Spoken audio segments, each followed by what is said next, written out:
Hello guys, welcome back to our channel road trip 98. ఈరోజు మనం చిక్మంగళూరు నుంచి కర్ణాటకలోని హాలెబీడు టెంపుల్, అదే ఆశ్లేశ్వర టెంపుల్ అని కూడా అంటారు, ఆ టెంపుల్కి మనం అనేది ఇప్పుడు వెళ్తున్నాం. మన ఛానల్ని కొత్తగా చూస్తున్న వారైతే సబ్స్క్రైబ్ చేసుకోండి.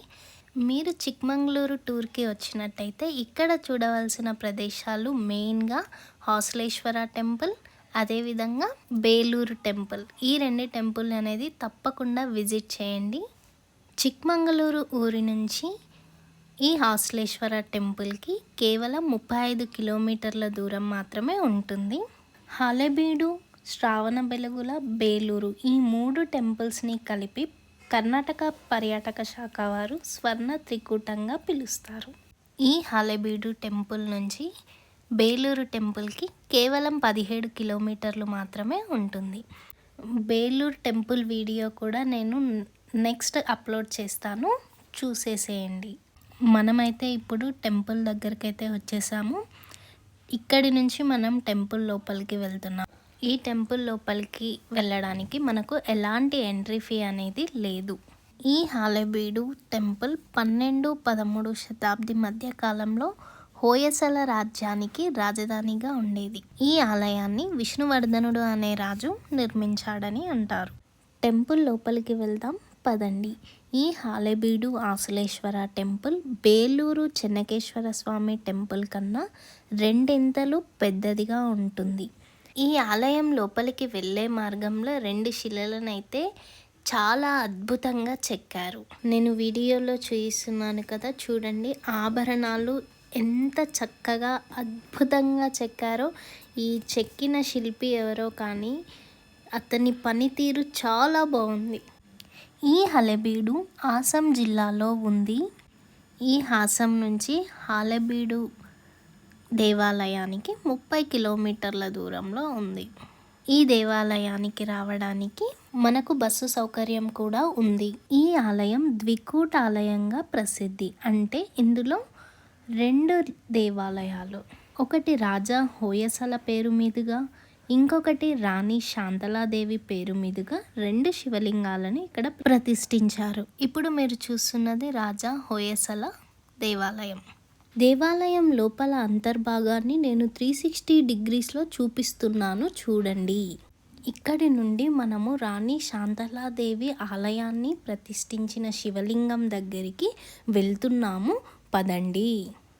గర్భగుడి ముఖద్వారము, నంది, భృంగి విగ్రహాలు, ఆలయం లోపల పైకప్పుపై, వెలుపల గోడలపై హిందూ పురాణ గాథలను స్ఫూర్తింపజేసేలా శిల్పాలను ఇక్కడ సుందరంగా తీర్చిదిద్దబడ్డాయి. ఇక్కడి శిల్పాలు, కళాకృతులు హోయసలుల శిల్పశైలికి స్ఫూర్తిలుగా నిలిచాయి.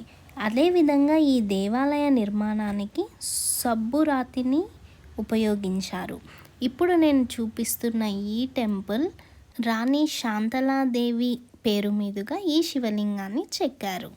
ఇప్పుడే దర్శనం ముగించుకొని టెంపుల్ ఆవరణ బయటికి వచ్చేసాను.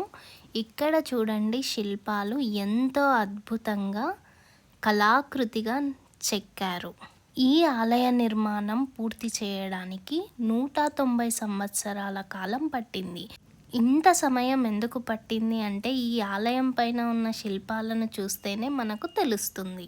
ఈ ఆలయంలో ఉన్న 2 నందులు మన భారతదేశంలో ఉన్న అన్ని నందులలోకెల్లా 5, 6 స్థానంలో ఉన్నాయి. కానీ ఈ నందుల కళాకృతిలో మాత్రం 1, 2 స్థానాలలో ఉన్నాయి. ఈ ఆలయం తూర్పు ముఖమై ఉంటుంది. ఈ ఆలయానికి 4 ద్వారాలు ఉన్నాయి. 2 ద్వారాలు తూర్పు వైపు, ఒకటి ఉత్తరం వైపు, మరొకటి దక్షిణం వైపు ఉన్నాయి.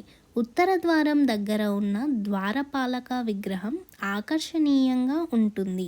ఈ ఆలయం వెలుపల ఉద్యానవనంలో గోమటేశ్వరుని విగ్రహం ఉంది. ఈ దేవాలయ సముదాయంలో పురావస్తు శాఖ వారి మ్యూజియం, దగ్గరలోనే ఒక పెద్ద సరస్సు ఉన్నాయి. ఈ ఆలయాన్ని యునెస్కో ప్రపంచ వారసత్వ సంపదగా గుర్తించింది. ఈ ఆలయంలో మనము వినాయకుడు, విష్ణుమూర్తి, అర్జునుడు, వరాహమూర్తి, వామనమూర్తి, కరి సంగ్రామం ఇలాంటి రకరకాల శిల్పాలను చూడవచ్చు. నేను ఇప్పుడు మీకు చూపిస్తున్న చిత్రాలు ఇవి. ఈ చిత్రాలు మనకి రామాయణం, మహాభారతం మరియు భాగవత పురాణం వంటి హిందూ గ్రంథాలను వివరిస్తాయి. ఇక్కడి శిల్పాలు, దాని చరిత్ర, ఉత్తర భారత మరియు దక్షిణ భారత లిపిలోని శాసనాలకు ప్రసిద్ధి చెందినవి. ఈ దేవాలయాన్ని చూస్తే మీరు మళ్ళీ దేవాలయాన్ని సందర్శించుకోవాలి అనే భావన మీ లోపల కలుగుతుంది.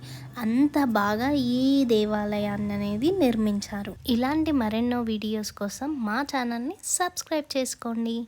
Thank you for watching. Please like, share and subscribe our channel. Bye bye friends.